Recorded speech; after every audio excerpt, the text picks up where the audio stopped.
પતિ એક એ પ્રાણી છે જે ભૂત પ્રેત કોઈનાથી ના ડરે, પણ પત્નીના જો 4 મિસ કોલ આવી જાય ને તો એની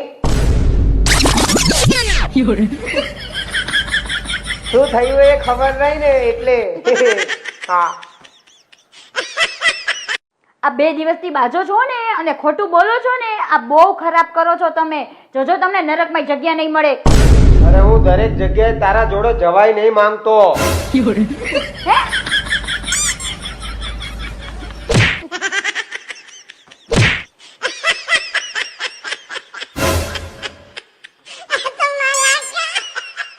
કેમ વચ્ચે બોલો છો? ના પાડી છે ને વચ્ચે બોલવાની. જ્યાં હું બાજુ ને તમને પ્રોબ્લેમ જ હોય છે. ઉપરવાળા બાજુ તો પ્રોબ્લેમ, નીચેવાળા બાજુ તો પ્રોબ્લેમ, દૂધવાળા બાજુ તો પ્રોબ્લેમ. આજકાલ બહુ હસવું આવે છે નહીં? લાગે છે તમારું ભૂત ઉતારવું પડશે.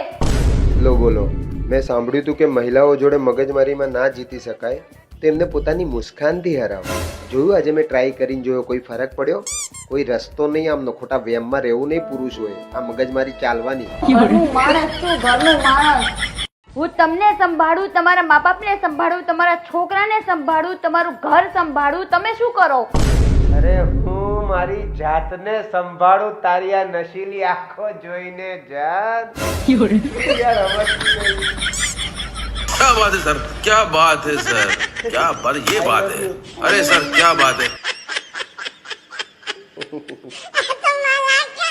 લીચીનું જ્યુસ પીવો, આમળા ખાવ, બીટ ખાવ તો લોહી ચોખ્ખું થાય તમારું. અરે હવે જેવું હે એવું પીને યાર, આમાંય વેરાયટી જોઈએ તારે. બોખું કરો ને બોખું કરો. ખરું કરવામાં પાપ છે.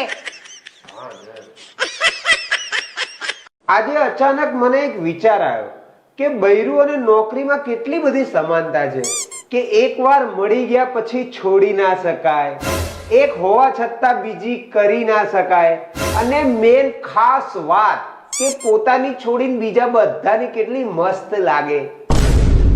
ખાલી સમાનતા છે, ટેન્શન નહીં લેવાનું.